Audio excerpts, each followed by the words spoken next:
On behalf of Peel Ports and the other sponsors, I would like to welcome you to the COP26 International Maritime Hub and the Practical Climate Change Adaptation Challenges for Port webinar. Firstly, I would like to recognise the organisations and people behind the efforts to pull this together.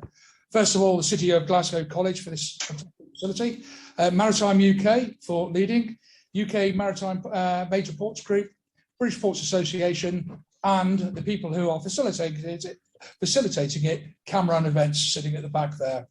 Also, I want to make a couple of personal mentions, one for Harvey Tebay, who's at the back, who has done most of the coordination in pulling this together, so well done, Harvey, and also for Jan Brook, sitting in the corner there, who has been the energy behind pulling this initiative together. Now, we are in essence experiencing a two-sided coin, because COP26 is about arresting climate change, and we wish those charged with leading that effort all the best in their endeavours over the next couple of weeks.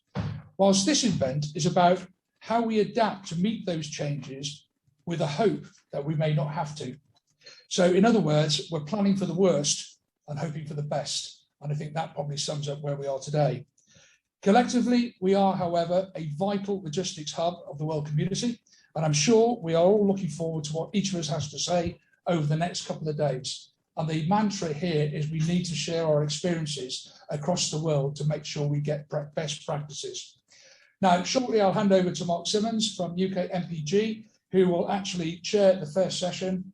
But before that, we have an opening address from Mr. Robert Courts, MP, who's the UK government's Maritime Minister. Good afternoon and welcome to COP26 and the great city of Glasgow. It's a pleasure to provide the keynote for this workshop, and I'd like to extend my thanks to Peel Ports, UK Major Ports Group, and the British Ports Association for the opportunity. I'd like to have joined you at this event, but COP's a busy period, particularly as the host nation. And it is as the host nation that I welcome you, both those from the United Kingdom industry who I know well, and those international representatives who are joining us today. The diversity of attendees reflect that this most international of industries, shipping, is the backbone of the global economy, allowing efficient, timely movement of goods and people. And our ports are the gateways to the vital international system of trade, vital to our economies, and vital infrastructure in their own right. And like any critical infrastructure, they are vulnerable to disruption. If we do not plan, if we do not act to adapt our activities and ensure that this global system is both resilient and future-proof. We all know the threat of climate change is very real, and that the world as it is stands to be on track for average temperatures increasing by 2.7 Celsius or more by the end of this century. The UK's Prime Minister, addressing the UN General Assembly in September this year, highlighted that this COP is a critical turning point for our global level of ambition. And he's absolutely correct.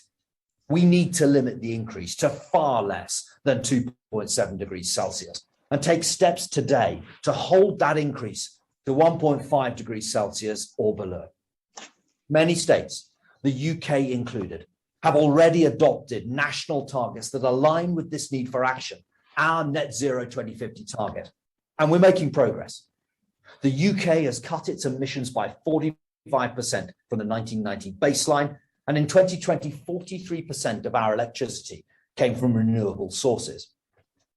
This COP will focus much of its efforts on securing commitments from states to accelerate this effort, to commit to further cuts in emissions by 2030, and to align their long-term plans with the Paris Agreement and its temperature goals.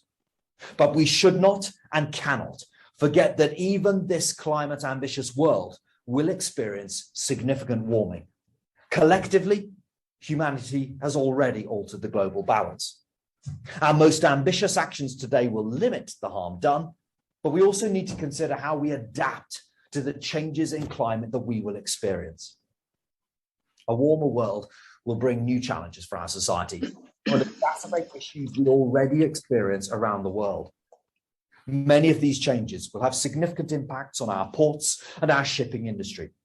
The weather we experience will become more extreme, with equatorial regions experiencing hotter and drier conditions, while those of us in the higher latitudes can expect hotter, wetter conditions. And rainfall events will become more extreme, with storms that we would consider outliers today becoming more common. We can expect increased storminess at sea as well, with vessels becoming exposed to extreme weather more frequently. Sea level rises will exacerbate those issues, reducing the effectiveness of our current coastal defences and increasing the risks of dangerous storm tides. Now, this is a disturbing list, but it's what the science tells us to expect. It underlines the importance of reducing emissions and securing a net zero world. It's also a list of issues we need to meet head on to protect our critical infrastructure, our coastal communities, and our livelihoods. We must plan for these changes, and we must share experience and expertise to ensure that we all act in the most effective manner.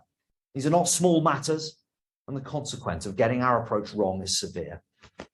And today's event is exactly what we need alongside this COP, with industry leaders sharing expertise from across the globe, exploring practical steps to mitigate the impact of climate change. Adaptation requires us to understand the risks, both to the system and to businesses, and to develop plans, procedures, and infrastructure to minimize and mitigate the consequences of long-term climatic changes. We will see significant risks to port equipment and operations from storm surges, flooding, and sedimentation as weather events become more extreme. Increased rainfall inland will cause both flooding and sedimentation in our ports, at the same time as sea level rises will increase the risk of tidal and storm events that damage port infrastructure. And the increased storminess at sea increases the risks for our seafarers and results in greater risk of cargo loss or delay for parts of the planet that already experience extreme weather events. We expect to see more of these, requiring all of us to consider how we future-proof investments and ensure these businesses. We will also have to consider how port adaptation can be related to societal adaptation, as many of our planet's great cities like Glasgow are port cities. This effort is shared. States and the maritime sector need to work together to improve our understanding of the risks, possible mitigations, and our resilience strategies. Internationally, the UK government has championed the development of national adaptation plans. These plans, established under the Cancun Adaptation Framework in 2010, are intended to provide a globally cohesive framework for climate change adaptation. These plans consider risks to transport, supply chains, and infrastructure, and the UK continues to promote their development internationally as a tool to prepare today for the changes to come.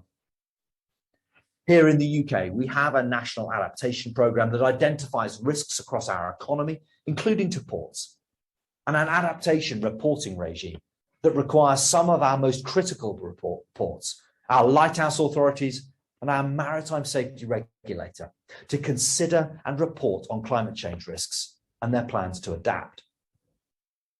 These reporting requirements are needed to ensure we understand the risk and can respond accordingly through our business plans and through both private and state investment. The UK government invested over £900 million in flood and coastal defences in 2020. And I know many in the ports industry, both here in the UK and globally, are investing significant sums on adaptation.